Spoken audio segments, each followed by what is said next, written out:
It was an old house, tucked away at the end of a dead-end street. The kind of place people avoided, whispering about its haunted past.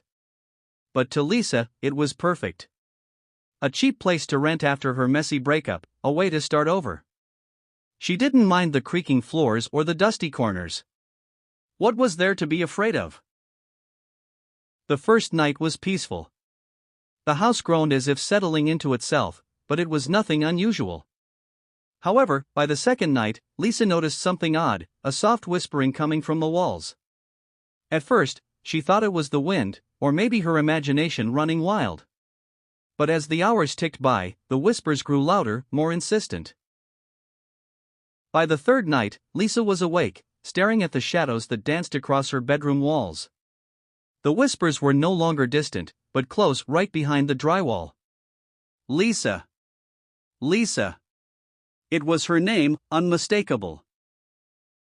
She stood, heart pounding, and approached the wall. The coldness of it seemed to seep into her bones. "Hello," she called out hesitantly. The whispering stopped. For a moment, everything was still. Then, as if responding to her, the whisper came back, louder, more frantic. "Lisa, help. Help us." The voice was pleading now, desperate. Lisa backed away, fear swelling inside her. She slammed her hand against the wall, demanding, "Who are you?" A voice, dark and hoarse, answered from the darkness. "Trapped. We're trapped."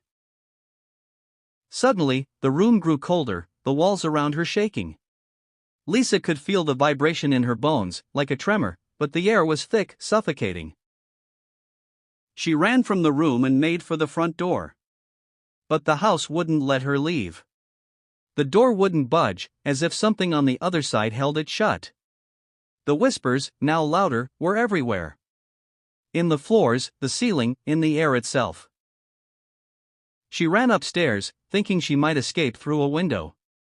But as she stepped into the hallway, a figure appeared at the end. Tall, dark, and blurred like smoke, its eyes hollow, staring straight into hers. The whispers intensified, urging her to turn back.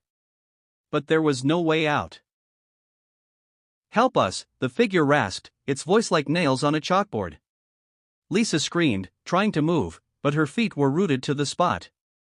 The figure began to glide toward her, the temperature dropping with every step it took. Just as the shadow reached her, a cold hand gripped her wrist.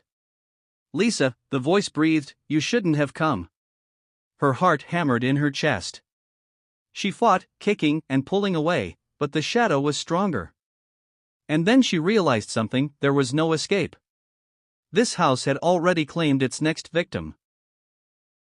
With one final scream, Lisa was pulled into the wall, disappearing into the darkness, swallowed by the same whispers that had once called her name.